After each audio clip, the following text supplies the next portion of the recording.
మా పక్కింటి Subbarao uncle WhatsApp యూనివర్సిటీలో గోల్డ్ మెడలిస్ట్. ఆయన రోజు ఉదయాన్నే లేచి యోగా చేసి మనకు ఉచిత సలహాలు ఇస్తూ ఉంటారనమాట. ఏమని అంటే నీళ్ళు ఎంత ఎక్కువ తీసుకుంటే అంత మంచిదని చెప్పేసి ఆయన ఏం చేసేవారంటే రోజుకి 5 లీటర్ల కన్నా ఎక్కువ నీళ్ళు తాగేవాళ్ళు. ఇంతకీ ఎవరు సార్ ఎంగ వెంకట్రావు?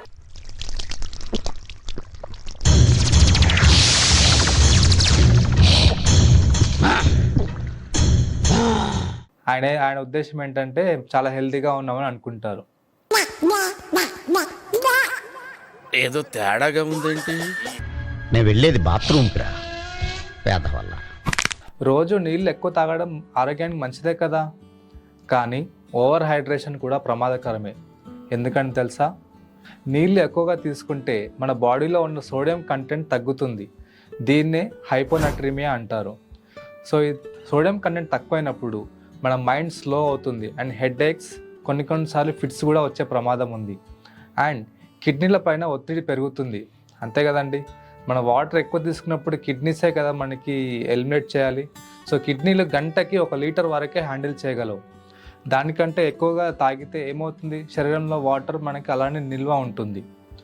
సో ఇతర సిమ్టమ్స్ వచ్చేసి మనం ఎప్పుడు విరామం లేకుండా మూత్రానికి వెళ్తూ ఉంటాం. అండ్ అలాగే మనకి చర్మం పొడిబారడం, అలసట, మతిమరపు, నిద్రమత్తుగా ఉంటుంది. సో మన daily requirement of water intake ఎంత ఉండాలి అంటే దీనికి ఒక చిన్న ఫార్ములా ఉంది. సో మీ బాడీ వెయిట్ ఇంటూ 35 ml చేయండి. ఎగ్జాంపుల్, నా బాడీ వెయిట్ 70 అనుకుంటే 70 × 35 2450 ml. ఆ డైలీ ఇంటేక్ అనేది అంతలోనే ఉండాలి. కొంచెం అటు ఇటు అయినా పర్లేదు, కానీ మరీ ఎక్కువగా అయితే ప్రమాదకరం. సో వాటర్ డైలీ రిక్వైర్మెంట్ అనేది కరెక్ట్గా ఉండాలండి. ఎందుకంటే మనం తక్కువ తీసుకుంటే డీహైడ్రేట్ అవుతాం, ఎక్కువ తీసుకుంటే ఓవర్ హైడ్రేట్ అవుతాం. So balanced intake of water అనేది చాలా చాలా చాలా ఇంపార్టెంట్. సో దట్ మన హెల్తీ లైఫ్ స్టైల్ని మెయింటైన్ చేయొచ్చు. లేదంటే సుబ్బారావు అంకుల్లా హాస్పిటలైజ్ అవ్వాల్సి వస్తుంది. Thank you so much.